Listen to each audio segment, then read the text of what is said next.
Good morning, dear students. Myself, Dr. Avnish Sharma, Associate Professor in Chemistry, MLV Government College, Bhilwara. हम लोग atomic structure का chapter पढ़ रहे थे और Heisenberg uncertainty principle, de Broglie equation, Schrodinger wave equation, उसका derivation, Sai का significant, Sai square का सिग्निफिकेंट क्या होता है, साई का जो रूल्स होते हैं साई को अडॉप्ट करने के, ये सब पढ़ने के बाद में हमने लास्ट जो क्लास थी उसमें क्वांटम नंबर्स के बारे में पढ़ा था, जिसमें 3 क्वांटम नंबर्स जो कि आपस में रिलेटेड हैं उनको हम पढ़ चुके थे और एक क्वांटम नंबर मैंने छोड़ दिया था, last one, that is spin quantum number. तो आज हम थोड़ा सा पिछले जो क्वांटम नंबर्स पढ़े हैं उनको हल्का सा रिवाइज कर लेंगे और फिर आगे स्पिन क्वांटम नंबर को पढ़ेंगे। Thank you. Just wait for me, मैं स्क्रीन शेयर कर देता हूँ आपके साथ। ओके, तो मैं जरा रिवाइज करा देता हूँ आपको कि हमने क्या पढ़ा था। हमने 3 क्वांटम नंबर्स के बारे में पढ़ लिया था। पहली थी प्रिंसिपल क्वांटम नंबर n, दूसरी थी एजिमुथल क्वांटम नंबर l और तीसरी थी magnetic quantum number that is m, small m से डिनोट करते हैं। n जो था वो कहलाता है मुख्य क्वांटम संख्या, l कहलाती है दिगंशी क्वांटम संख्या, m कहलाती है चुंबकीय क्वांटम संख्या। n हमें बताती है शेल के बारे में, शेल या जिन्हें हिंदी में अगर हम कहें कोश के बारे में। एल हमें बताता है सब शेल के बारे में या उपकोश के बारे में, ठीक है। और एम हमें बताता है ऑर्बिटल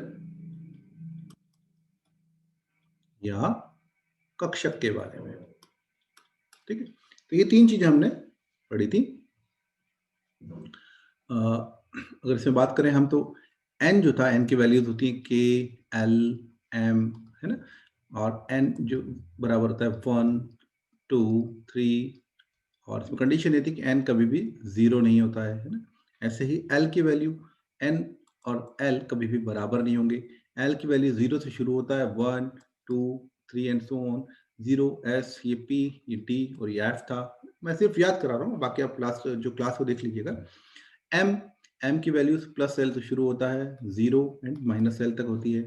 तो अगर N is equal to suppose 2 है, एल की वैल्यू उसके लिए 0, 1 यही होंगी दो, है ना। 2 कभी नहीं होगा क्योंकि एल और एम बराबर नहीं होता है।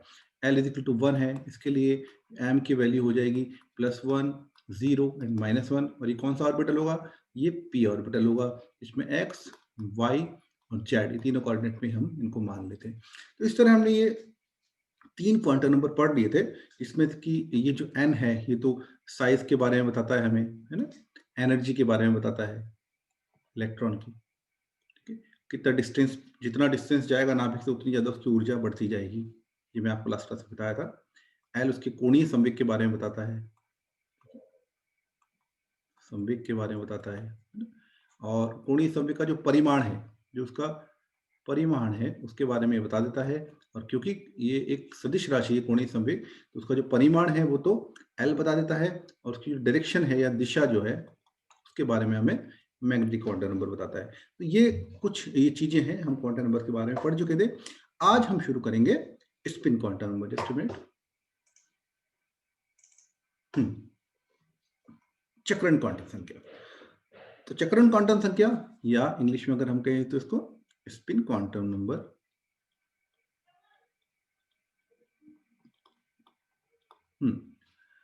तो होता ये है कि जो इलेक्ट्रॉन है वो, अगर हम सिंप्लीफाई, बहुत ही सिंप्लीफाई बता रहा हूँ, इतना सिंपल होता नहीं है जितना मैं दिखा रहा हूँ इसको। इसके सपोज चारों इलेक्ट्रॉन चक्कर लगा रहा है। तो इलेक्ट्रॉन इसके चारों ओर चक्कर लगाने के साथ ही अपनी एक्सिस पे भी घूमता है ना। वो अपनी एक्सिस पे घूम रहा है। ये इलेक्ट्रॉन है, ये इलेक्ट्रॉन सपोज वेव रूपी, ये अपने एक्सिस पे घूम रहा है और साथ में यहाँ भी घूम रहा है, ठीक है। तो ये जो अपने एक्सिस पे चक्कर लगाते हैं, इसकी जो चक्रण की दिशा है, इसको स्पिन क्वांटम नंबर के द्वारा दर्शाया जाता है ना। तो किसी भी ऑर्बिटल के अंदर, मैं शायद ये बात बताना भूल गया आपको ऊपर, कि किसी भी ऑर्बिटल के अंदर मैक्सिमम नंबर ऑफ इलेक्ट्रॉन है वो हमेशा 2 रहते हैं। इसमें से एक होता है इस तरह और एक होता है इस तरह। तो स्पिन क्वांटम नंबर की 2 वैल्यूज होती है हमारे पास, ठीक है। एक होती है +12 और एक होती है -12, या कहें हम एक होती है दक्षिणावर्त, एक होती है वामावर्त। एक होती है क्लॉकवाइज, ये दूसरी होती है एंटी क्लॉकवाइज। ये डिनोट करने के तरीके हैं बस। एक को हम अल्फा से डिनोट करते हैं, दूसरे को बीटा से भी डिनोट कर सकते हैं, या इसको इस तरह दिखाते हैं, इसको इस तरह दिखाते हैं दूसरे डायरेक्शन में। तो ये हमारे पास बेसिकली 2 स्पिन क्वांटम नंबर होते हैं, प्लस ऑफ माइनस ऑफ। हाँ, ठीक है। ये तीनों क्वांटम संख्या से स्वतंत्र मान रखती है, इसको मैं पहले भी बता चुका हूं आपको। बिल्कुल इंडिपेंडेंट क्वांटम नंबर है ये। तो स्पिन प्लस हाफ या माइनस हाफ होगी, है ना। तो ये जो चारों क्वांटम संख्या हमने पढ़ी, principal quantum number, azimuthal quantum number, magnetic quantum number, और इन तीनों से बिल्कुल अलग स्पिन क्वांटम नंबर। ये सारी संख्याएं जो होती हैं वो एक परमाणु में इलेक्ट्रॉन की जो पाए जाने की प्रोबेबिलिटी है, जो उसकी पोजीशन है, जो उसकी एनर्जी है, जो उसका एटम का साइज है, जो उसके ऑर्बिटल की आकृति है, इन सब चीजों को ये मिलके बताते हैं।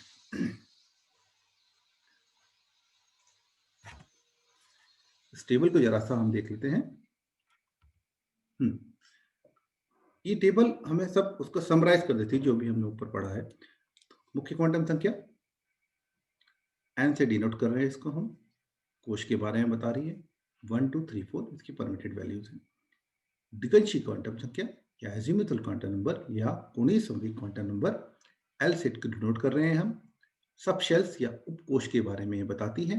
0 1 2 से लेकर n-1 तक इसकी परमिटेड वैल्यू है, ठीक है। ये कंडीशन है कि कभी भी n के बराबर नहीं होगी।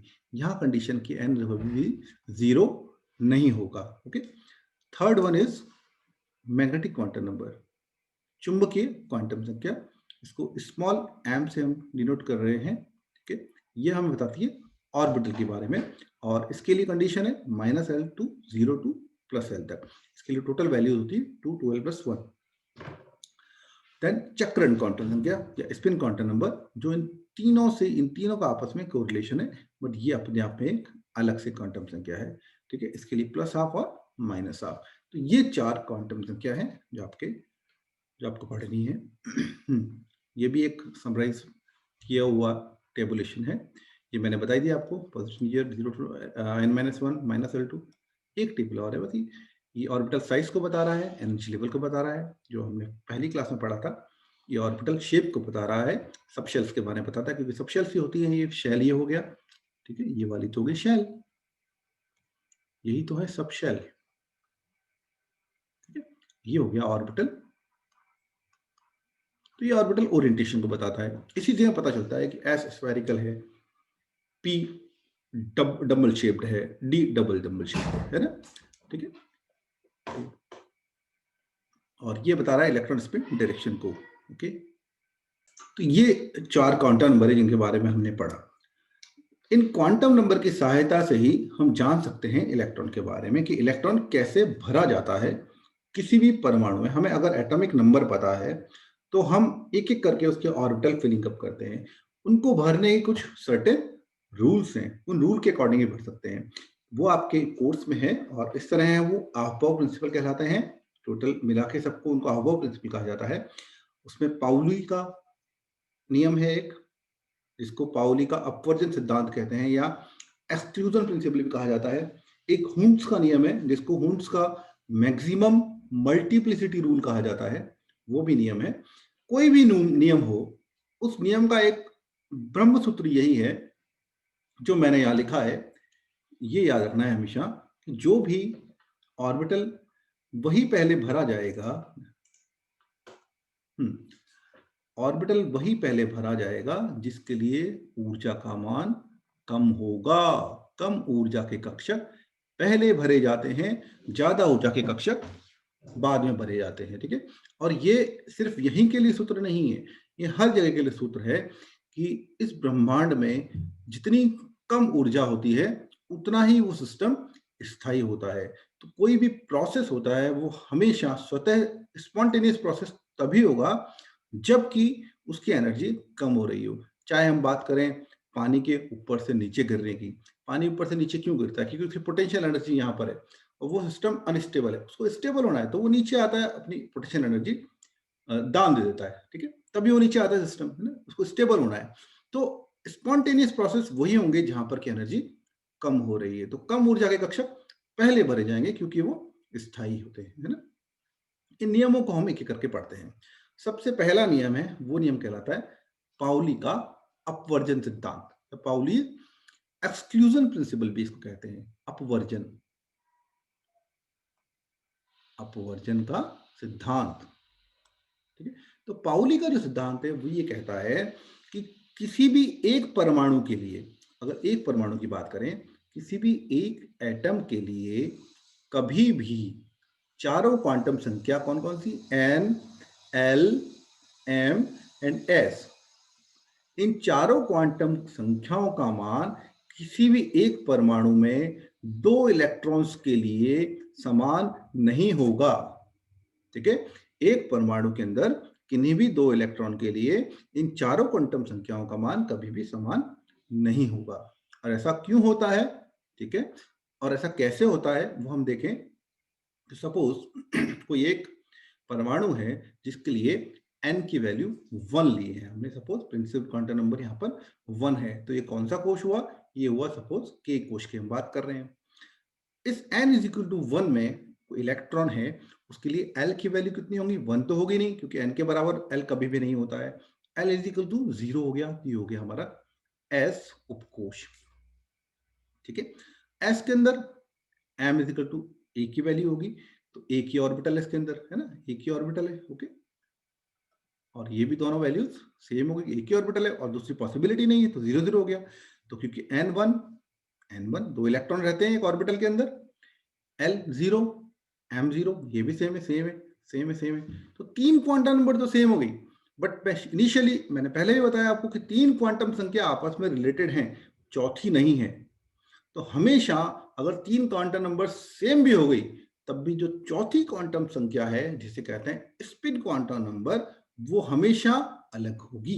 तो इसके अंदर एक ही ऑर्बिटल पॉसिबल है। हम अगर इसकी बात करें, हम बात कर रहे हैं 1s1 और 1s2, ठीक है, इसकी हम बात कर रहे हैं। तो अगर इसके लिए हम देखें तो ये कौन सा है, ये एक इलेक्ट्रॉन होगा वो होगा क्लॉकवाइज डायरेक्शन में, और एक दूसरा इलेक्ट्रॉन होगा वो एंटी क्लॉकवाइज डायरेक्शन में। तो इस तरह ये होगा, ठीक है। तो इन दोनों इलेक्ट्रॉनों की चारों क्वांटम नंबर सेम नहीं है, एक स्पिन क्वांटम नंबर है वो आपस में अलग अलग होता है। तो यही कहता है पाउली का एक्सक्लूजन प्रिंसिपल, और यही बताता है कि किसी भी ऑर्बिटल में मैक्सिमम नंबर ऑफ इलेक्ट्रॉन दो ही हो सकते हैं, क्योंकि अगर यहाँ तीसरा एक इलेक्ट्रॉन और आ जाएगा तो हमारे पास पॉसिबिलिटी तो प्लस हाफ और माइनस हाफ ही है, तो उसकी या तो प्लस हाफ होगी या माइनस हाफ होगी। तो तीन इलेक्ट्रॉन्स की, चारों इलेक्ट्रॉन, दो इलेक्ट्रॉन्स की जो क्वांटम नंबर से सारी सेम हो जाएंगी। बट पाउलीज नियम ये कहता है कि चारों क्वांटम संख्या कभी समान नहीं हो सकती हैं, ठीक है। और ये हम जानते हैं, एक कोश में कक्षकों की संख्या हमने बता दिया था n² होती है, ठीक है, और एक ऑर्बिटल में दो इलेक्ट्रॉन रहते हैं, तो सिंपली एक जो कोश है उसमें इलेक्ट्रॉनों की संख्या कितनी होगी, 2n², है ना, ठीक है। तो n इज इक्वल टू 1, जो k है उसमें 2n², 2 आ गया, 2 8 18 32। तो ये एक कोश में इलेक्ट्रॉन की संख्या है। एक ऑर्बिटल में नंबर ऑफ इलेक्ट्रॉन मैक्सिमम दो रह सकते हैं, एक कोश में इलेक्ट्रॉन की संख्या ये बता रहे हैं। तो ये हो गया पहला नियम, पाउली का नियम, है ना, समझ में आ गया होगा। दूसरा नियम कहलाता है n+l का नियम, ठीक है, बहुत ही सिंपल लॉ है ये n+l। और n+l की जो वैल्यू होती है, n यहां पर है मुख्य क्वांटम संख्या, ठीक है, जो हम ऊपर पढ़ चुके हैं, मुख्य क्वांटम संख्या, और l है यहां पर दिगंशी क्वांटम संख्या या एजीमुथल क्वांटम संख्या, जो हम ऊपर पढ़ चुके हैं, है ना, ओके। तो इन दोनों का जो टोटल होता है, जिसके लिए इसका वैल्यू कम आएगा उस ऑर्बिटल में पहले इलेक्ट्रॉन जाएगा, ठीक है, उसी कक्षक में पहले इलेक्ट्रॉन जाएगा। अब हम ऑर्बिटल्स पे इलेक्ट्रॉन भरना सीख रहे हैं, कैसे ऑर्बिटल में एक एक करके इलेक्ट्रॉन जाता है। तो हमने इनको जमा लिया है सपोज, ठीक है, तो 1s 2s 2p 3s 3p 3d 4s 4p ये हमने जमाया है। इस ऑर्डर में ही इलेक्ट्रॉन भरे जाते हैं। तो अगर हम किन्हीं भी दो को कंपेयर करें, जैसे सपोज 2p एंड 3s, इन दोनों को हम कंपेयर कर रहे हैं, ठीक है, 2p एंड 3s। तो 2p के लिए n और l की वैल्यू क्या होगी, यहाँ पे n इज इक्वल टू हो गया 2, ये जो है ये n की वैल्यू रखी जाती है सबसे आगे, और क्योंकि ये p है इसलिए p में क्या होता है, l इज इक्वल टू 1 होता है ना, s p d f, ये हमने ऊपर पढ़ा है 0 1 2 एंड 3, तो p में l इज इक्वल टू 1 हो गया, तो दैट इज इक्वल टू 3। अगर n प्लस l की बात करें तो वो हो जाता है 3, जबकि अगर 3s की हम बात करें तो यहां क्या होता है, n is equal to 3 and l is equal to यहाँ 0 है, तो यहां भी हो जाता है 3। तो ऐसे केस में जबकि n प्लस l की वैल्यू समान हो किन्हीं भी दो ऑर्बिटल की, तो पहले इलेक्ट्रॉन वहां जाएगा जहां की n की वैल्यू कम होगी। तो n की वैल्यू कम होती है यहां, इसलिए इलेक्ट्रॉन पहले जाता है 2p में। ऐसा क्यों होता है, ये मैंने आपको बताया था कि जैसे जैसे n की वैल्यू बढ़ती जाती है वैसे वैसे एनर्जी भी बढ़ती जाती है। तो n is directly proportional to energy of that particular electron. तो n ज्यादा किसके लिए है, 3 के लिए है, तो एनर्जी ऑफ द इलेक्ट्रॉन इसमें ज्यादा होगी अगर जाएगा तो। और सिस्टम हायर एनर्जी को हमेशा लोएस्ट एनर्जी को फेवर करता है ना। तो 2p की एनर्जी क्योंकि कम है तो इलेक्ट्रॉन पहले 2p में जाएगा। क्लियर। ऐसे हम और भी देख सकते हैं, जैसे सपोज आगे चलें तो सपोज कोई बिठा लीजिए जैसे 3d4s, ये भी इंटरेस्टिंग है। ये कुछ इनऑर्गेनिक में सवाल तभी बनते हैं जबकि कोई एक्सेप्शन आता है या रूल आता है कोई नया सा। अदरवाइज इनऑर्गेनिक ऐसी चीज है कि एक के बाद में दो, दो के बाद में तीन आता है, तो उसमें कोई क्वेश्चन नहीं बनता है ना। सवाल जब भी बनेगा जब वहां कोई एक्सेप्शन होगा, कोई इंटरेस्टिंग फैक्ट होगा, है ना, कोई रीजनिंग होगी वहां पे। तो 3d और 4s अगर हम यहां बात करें तो पहले इलेक्ट्रॉन जा रहा है 3d में और फिर जा रहा है 4s में। ऐसा होता है क्या, देखते हैं क्या होगा इसमें। 3d है ना, 3d के लिए अगर d अपन सपोज है तो n की वैल्यू यहां हो गई कितनी, 3, और d की वैल्यू यहां हो गई कितनी, 2, 2 है ना। तो n plus L is equal to हो गया इस केस में हमारे पास 5, 3d के केस में। दूसरा हम जिससे इसको कंपेयर कर रहे हैं वो है 4s, ठीक है, 4s।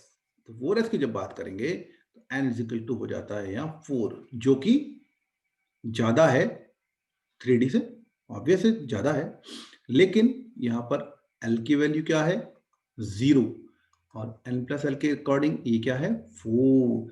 तो पहला नियम ये कहता है कि n प्लस एल की वैल्यू जहां कम होगी इलेक्ट्रॉन पहले वहीं जाएगा। और ऐसा इसलिए होता है क्योंकि इनके शेप में अंतर है। जो 4s का इलेक्ट्रॉन है या 4s की प्रोबेबिलिटी ऑफ फाइंडिंग इलेक्ट्रॉन जो ऑर्बिटल की है वो वैसी नहीं है जैसी कि d की है। क्लियर। हम ये नहीं कह सकते कि जो 4s इलेक्ट्रॉन है वो न्यूक्लियस के ज्यादा पास है, इससे ये पता चल रहा है। और उस 4s इलेक्ट्रॉन की एनर्जी कम है इन कंपैरिजन टू 3d, क्योंकि इसके लिए n प्लस एल का मान कम है। 4s के लिए n की वैल्यू ज्यादा है, प्रिंसिपल क्वांटम नंबर या मुख्य कोश की वैल्यू ज्यादा है, लेकिन उसका शेप जो स्फेरिकल है वो इस तरह का है कि वो न्यूक्लियस के ज्यादा नजदीक है कंपेयर टू 3d।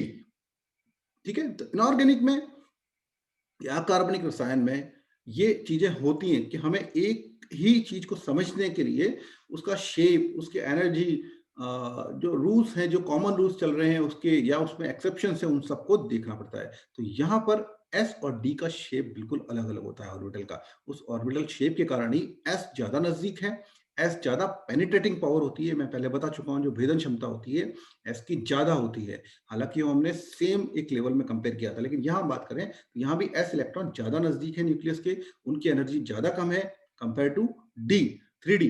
तो इसीलिए पहले इलेक्ट्रॉन जाता है 4s में, उसके बाद में इलेक्ट्रॉन जाता है 3d में, है ना। क्लियर। तो ये कुछ एक्सेप्शंस है और ये ऐसी चीजें हैं जो रीजनिंग से ही क्लियर होती है, इसलिए इन पे सवाल बनते हैं, है ना, इसलिए इन पे सवाल बनते हैं। ओके, एक क्वेश्चन है, ठीक है, इस बीच में, कि क्या 1p का अस्तित्व होता है? ठीक है, ये सवाल है कि क्या 1p ऑर्बिटल एग्जिस्ट करता है? जवाब है नहीं करता है। ठीक है, कारण 1p के अंदर क्या हो रहा है, ऐसा जब भी सवाल आए तो हमें सबसे पहले ये करना है कि क्वांटम नंबर हमें लिख के देख लेने हैं, और मैं बता चुका हूँ क्या हो सकता है और क्या नहीं हो सकता है, उनसे उसको मैच कर लेना है, सिंपल है। तो यहाँ पर 1p की अगर बात करें तो यहाँ पर n इजिकल टू हमें दिख रहा है 1, कि जो पहला जो पार्ट होता है ये हमेशा प्रिंसिपल क्वांटम नंबर को दिखाता है, ये हमेशा एजीमुथल क्वांटम नंबर को दिखाता है। और p की क्या वैल्यू होगी यहाँ पर, p भी यहाँ पर है 1, तो n कभी भी l के बराबर नहीं होता है। तो क्योंकि n कभी भी l के बराबर नहीं हो सकता, इसलिए 1p का अस्तित्व नहीं हो सकता है ना। ये जो है ये अपाउ प्रिंसिपल के अकॉर्डिंग इलेक्ट्रॉन फिलिंग को बताता है। सबसे पहले इलेक्ट्रॉन जाता है 1s में, ठीक है। हर ऑर्बिटल में मैक्सिमम नंबर ऑफ इलेक्ट्रॉन रह सकते हैं 2, ओके। और हर कोश में उपकोश, उपकोश में कक्षक है। तो कोश यहां पर है, कोश है यहां पर सपोज n, उपकोश है यहां पर l, कक्षक यहां बता रहा है हमें m, है ना। तो ये 1s है। 1s मतलब इसमें 2 इलेक्ट्रॉन रह सकते हैं s ऑर्बिटल के अंदर, मैक्सिमम नंबर ऑफ इलेक्ट्रॉन 2 रह सकते हैं, है ना। तो यहां पर 2 इलेक्ट्रॉन फिलिंग हो गया। उसके बाद में आगे बढ़ेंगे, तीसरा जो इलेक्ट्रॉन आएगा वो कहां जाएगा, वो जाएगा 2s में। 2s में 2 इलेक्ट्रॉन रह सकते हैं, तो यहां फिर 1 इलेक्ट्रॉन 4 हो गया। पांचवा इलेक्ट्रॉन कहां जाएगा, 2p में। अब 2p का क्या है, 2p की अगर बात करें तो ये p ऑर्बिटल है ना। और p के लिए m की क्या वैल्यूज होती हैं, p इज इक्वल टू 1, तो +1, 0 एंड -1, ओके। m के लिए 3 वैल्यूज हैं, +1, 0, -1। तो ये 3 जो वैल्यूज हैं ये 3 ऑर्बिटल को शो कर रही हैं। एक है px, एक है py एंड एक है pz। इनमें मैक्सिमम नंबर ऑफ इलेक्ट्रॉन रह सकते हैं 6, जैसा मैंने पहले बताया था। s में 2, p में 6, d में 10 एंड f में 14 नंबर ऑफ मैक्सिमम इलेक्ट्रॉन रह सकते हैं, ठीक है। इसके अंदर एक ही ऑर्बिटल है, इसमें 3 ऑर्बिटल है, इसमें 5 ऑर्बिटल है, इसमें 7 ऑर्बिटल है। एक ऑर्बिटल में 2 इलेक्ट्रॉन रह सकते हैं। तो इस तरह फिलिंग हो सकता है। 1s में 2, 2s 2, 2p 6 इलेक्ट्रॉन। ये जब इसकी कैपेसिटी फुल हो जाएगी उसके बाद में 3s, देन 3p, और 3d से पहले इलेक्ट्रॉन जाएगा 4s में। लेकिन जैसे ही 4s में इलेक्ट्रॉन जाएगा उसके बाद 3d के इलेक्ट्रॉन और इनकी जो एनर्जी होती है वो लगभग समान हो जाती है। तो जो ट्रांजिशन एलिमेंट हम पढ़ते हैं उनमें बड़ा इंटरेस्टिंग इलेक्ट्रॉन कॉन्फ़िगरेशन होता है। उसमें कभी 4s में जाता है, कभी 3d में जाता है। हाफ वेट स्टेबिलिटी के लिए 3d में जंप कर जाता है, फिर 4s में आ जाता है। तो ये यहाँ आके सवाल बनता है। मैं बार बार कह रहा हूँ, इनऑर्गेनिक में एक्सेप्शन होगा, सवाल होगा, है ना। तो एक क्रोमियम का इलेक्ट्रॉनिक कॉन्फ़िगरेशन होता है, अगर उसको हम देखें, हालांकि मैंने इसमें नहीं लिखा है अभी, यहाँ लिख लेते हैं हम, उससे आपको समझ में आ जाएगा। जैसे क्रोमियम का इलेक्ट्रॉनिक कॉन्फ़िगरेशन है सपोज, उसका एटॉमिक नंबर होता है 24। इसको अगर हम फिलिंग करें, इससे अगर हम फिलिंग करें तो देखिए सबसे पहले 1s भर रहा है, तो ये 1s 2, ठीक है, ये कट गया यहाँ, है ना। Then 2s 2, 2p 6, okay, then 3s 2, then 3p 6, okay, then 4s and then 3d। अब कैसे इलेक्ट्रॉन में जाएंगे ये हमें देखना पड़ेगा। तो हमारे पास इलेक्ट्रॉन कितने बचे पहले ये देख लेते हैं, है ना। 2, 4, 6, 10, 12, 18 इलेक्ट्रॉन तो हो चुके हैं। तो हमारे पास टोटल नंबर ऑफ इलेक्ट्रॉन अब बचे हैं 6। तो 6 इलेक्ट्रॉन को हमको भरना है। तो ये 4s 2 और 3d 4, तो इसमें हो सकता है या तो ये हो, है ना, या दूसरा होता है 4s 2 एंड 3d 5। तो जब इलेक्ट्रॉनिक कॉन्फ़िगरेशन देखते हैं तो बहुत सारी चीजें देखनी पड़ती है। उसमें से एक फुल फील्ड और हाफ फील्ड स्टेबिलिटी का भी है, जो नीचे और पढ़ेंगे, पर यहाँ आगे इसलिए मैंने आपको बता दिया। एक्सेप्शंस बता रहा हूं मैं आपको किस तरह। तो क्योंकि हाफ फील्ड स्टेबल होता है, डी की मैक्सिमम जो कैपेसिटी है वो 10 इलेक्ट्रॉन की है, पर उसका हाफ फील्ड कब होगा? जब उसमें 5 इलेक्ट्रॉन आ जाएंगे। तो जैसे ही 5 इलेक्ट्रॉन आते हैं तो डी स्टेबलाइज हो जाता है, ठीक है। और वो stability in comparison to this one, इसमें कि S2 कंप्लीट हो गया है और डी में 4 इलेक्ट्रॉन है, इससे ज्यादा है, क्योंकि उसमें क्या हो रहा है, उसमें एक तो 4s1 हो रहा है, ये हाफ फील्ड स्टेबिलिटी हो गया, और ये फुल फील्ड स्टेबिलिटी, तो दोनों स्टेबल हो गए। और यहां पर ये तो फुल फील्ड हो गया बट ये हाफ फील्ड नहीं हुआ। तो जो क्रोमियम का कॉन्फ़िगरेशन है, सही कॉन्फ़िगरेशन है, वो होता है 4s1 3d5। ये बहुत सारे अच्छे अच्छे जो हायर स्टैंडर्ड के जो एग्जाम है कॉम्पिटिटिव, नेट, स्लेट, आरएएस, इन एग्जाम्स में भी ये क्वेश्चन आता है क्रोमियम का कॉन्फ़िगरेशन का, इलेक्ट्रॉनिक कॉन्फ़िगरेशन का। आता है तो हमारे लिए बहुत आसान है, और नहीं आता है तो बहुत मुश्किल सवाल है। सवाल के साथ यही होता है। तो ये क्रोमियम का इलेक्ट्रॉनिक कॉन्फ़िगरेशन 24 इसका एटॉमिक नंबर है, 4s1 3d5 इसका इलेक्ट्रॉनिक कॉन्फ़िगरेशन है। ओके, तो ये था n+l का नियम, है ना। तीसरा नियम है हुंड का अधिकतम बहुलकता का नियम, या हुंड का मैक्सिमम मल्टीप्लिसिटी रूल। ये कहता है मैक्सिमम मल्टीपल रहो, पेयरिंग बाद में करो, है ना। तो ये क्या कहता है हम इसको समझते हैं, जस्ट अ मिनट। ओके, तो हुंड का जो अधिकतम बहुलकता का नियम है वो क्या कहता है कि समान ऊर्जा के कक्षक जब तक उपलब्ध हैं, मैंने एक टर्म आपको बताई थी इनिशियली कि समभ्रंश ऑर्बिटल या डीजनरेट ऑर्बिटल।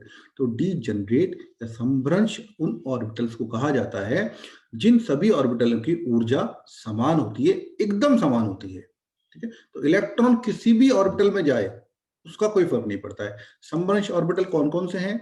जैसे 3 px, py, pz, सिर्फ इनका ओरिएंटेशन अलग अलग है, एनर्जी सेम है।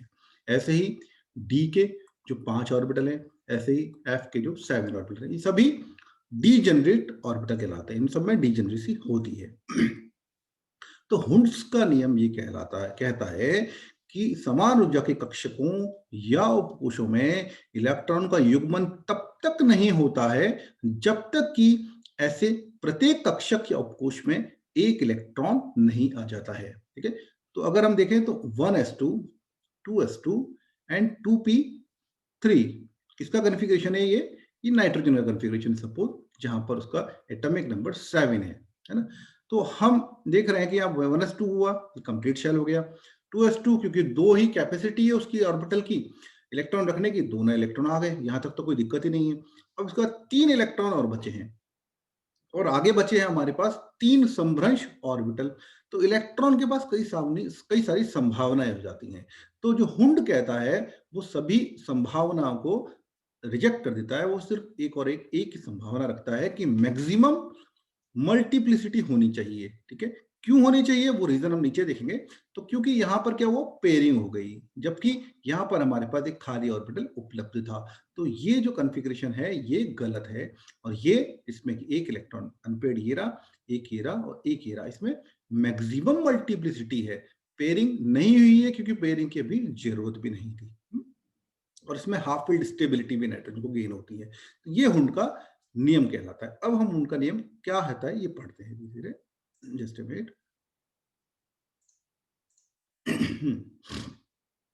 ओके, अब क्योंकि इलेक्ट्रॉन एक नेगेटिव चार्ज पार्टिकल है, ठीक है।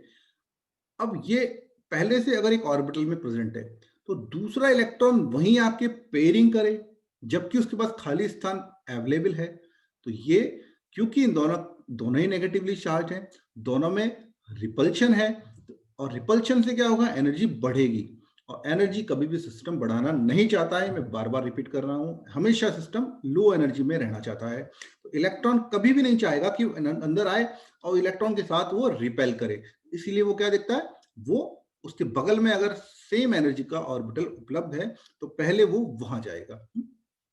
क्वांटम थ्योरी से भी ये पता चलता है कि एक इलेक्ट्रॉन अगर एक सिंगल इलेक्ट्रॉन है, ठीक है, इस तरह, है ना, दो अलग अलग समभ्रंश ऑर्बिटल्स में, तो उसका जो नाभिक है उसका प्रभाव ज्यादा होता है, उसका परिरक्षण कम होता है। परिरक्षण टर्म शायद आप जानते होंगे, नहीं जानते होंगे तो आगे अपन पढ़ेंगे उसको। स्क्रीनिंग कहते हैं। स्क्रीनिंग से क्या होता है कि बेसिकली जो नाभिक है उसका प्रभाव कम हो जाता है। तो जैसे ही इलेक्ट्रॉन की पेयरिंग होती है तो उन दोनों इलेक्ट्रॉनों पे नाभिक का प्रभाव कम हो जाएगा। और नाभिक का प्रभाव कम होने का मतलब ये है कि एनर्जी बढ़ गई है। नाभिक का जितना ज्यादा प्रभाव रहेगा एनर्जी उतनी ही कम रहती है। ठीक है, तो ये अगर एक साथ रहेंगे, पेयरिंग में रहेंगे, एक ही ऑर्बिटल में, जैसे इसमें दिखाया गया है पीएक्स के अंदर दोनों इलेक्ट्रॉन आ गए हैं, तो इस केस में जो नाभिक का परीक्षण प्रभाव होता है वो क्या होता है, ज्यादा होता है। और परीक्षण प्रभाव ज्यादा ज्यादा होने से जो इफेक्टिव न्यूक्लियर चार्ज होता है, जो प्रभावी नाभिक के आवेश है, वो कम हो जाता है। ठीक है, और ये सिस्टम अनस्टेबल हो जाता है। इसलिए ज्यादा फेवरेबल क्या है, ये दो अलग अलग ऑर्बिटल में है, तो एक पीएक्स में रखा हुआ है और एक पी में रखा है ना। ठीक है देखते हैं इसको कैसे क्यों होता है, अब इसका रीजन हम देखते हैं। The theory underlying Hund's rule of maximum multiplicity. तो जितने ज्यादा चांसेस होंगे एक्सचेंज करने के इलेक्ट्रॉन, उतनी ही ज्यादा एक्सचेंज एनर्जी होगी। एक्सचेंज एनर्जी या विनिमय ऊर्जा कहलाती है। और जो विनिमय एनर्जी होती है, विनिमय ऊर्जा होती है, वो सिस्टम को स्टेबलाइज करती है। दो तरह की एनर्जी है, यहां मैं आपको बता दूं। एक एनर्जी यहां पर हम जो पढ़ेंगे वो होती है पेयरिंग एनर्जी या युग्मन ऊर्जा, जिसमें कि इलेक्ट्रॉन एक पहले से था और एक दूसरा इलेक्ट्रॉन उसके पास आ गया, ये कहलाएगी पेयरिंग एनर्जी। और ये सिस्टम को करेगी हमारे डीस्टेबलाइज। ठीक है, और दूसरी एनर्जी है वो है एक्सचेंज एनर्जी या विनिमय ऊर्जा, वो हमारे सिस्टम को करेगी स्टेबलाइज। तो जितनी ज्यादा विनिमय ऊर्जा होगी वो सिस्टम के स्थायीकरण में काम आएगी, जितनी ज्यादा पेयरिंग होगी वो सिस्टम के अस्थायीकरण करेगी। ठीक है, तो एस ऑर्बिटल की अगर बात करें तो एस के पास में ऑप्शन ही नहीं है। ठीक है, S simply this one is S orbital. एक इलेक्ट्रॉन आया, दूसरा इलेक्ट्रॉन कहाँ जाएगा, कोई चॉइस ही नहीं है, वो इसी के पास आएगा। ठीक है, तो नो एक्सचेंज आर पॉसिबल। लेकिन जब हम बात करते हैं पी ऑर्बिटल की, डी पे हम नहीं जा रहे हैं भी, हम पी की ही बात कर रहे हैं, तो वहां पर एक्सचेंज पॉसिबल है। और एक्सचेंज जितना ज्यादा होगा उतना ही सिस्टम स्टेबलाइज होगा। तो एक्सचेंज कैसे होता है, देखिए सपोज ये हमें पी में फिलिंग करना था, कौन सा है ये, सपोज ये 1s2 2s2 एंड 2p2। तो ये कौन सा आइटम हुआ, सपोज ये कार्बन है हमारा, जिसके बाद 6 एटॉमिक नंबर है उसका, है ना। तो 1s2 भर चुका है हमारा, जिसमें हमें कोई दिक्कत नहीं आई। दो इलेक्ट्रॉन, दो orbital, maximum number of electron उतना ही सकता है, ऑर्बिटल भर गया हमारा। जब पी की बात आती है तो पी में P X, P Y and P Z, तीन ऑर्बिटल एक सेम एनर्जी लेवल पे डीजेनरेट ऑर्बिटल है। ठीक है, तो अगर वो जो दो इलेक्ट्रॉन बचे हैं 2p2, जो हमें फिल करना है, दिखाना है इलेक्ट्रॉनिक कॉन्फ़िगरेशन में कैसे होता है, तो अगर वो एक ही ऑर्बिटल के अंदर चले जाएंगे, जैसा कि इस फिगर में शो हो रहा है, तो यहां पर कोई भी एक्सचेंज पॉसिबल नहीं है, क्योंकि दोनों अपोजिट स्पीड पे आए और एक ऑर्बिटल में चले गए। तो यहां ये बदलेंगे किससे, आगे तो कोई ऑर्बिटल इलेक्ट्रॉन है ही नहीं, एक्सचेंज होता कैसे वो नीचे भी समझ में आ जाएगा। पर अगर यही इलेक्ट्रॉन यहां नहीं आया होता, जैसे इस केस में यहां आया है, तो यहां पर ये तो हमारा इनिशियल अरेंजमेंट हो गया और एक एक्सचेंज पॉसिबल। एक्सचेंज क्या है, ये कलर डिफरेंशिएशन से दिखाया गया है, ये देखिए इसका कलर अलग है, इसका कलर अलग है। सेकंड में ये इधर आ गया और ये इधर आ गया, तो ये एक्सचेंज इसके पास पॉसिबल है। और जैसे ये एक्सचेंज करेगा तो ये क्या करेगा, सिस्टम को स्टेबलाइज करेगा।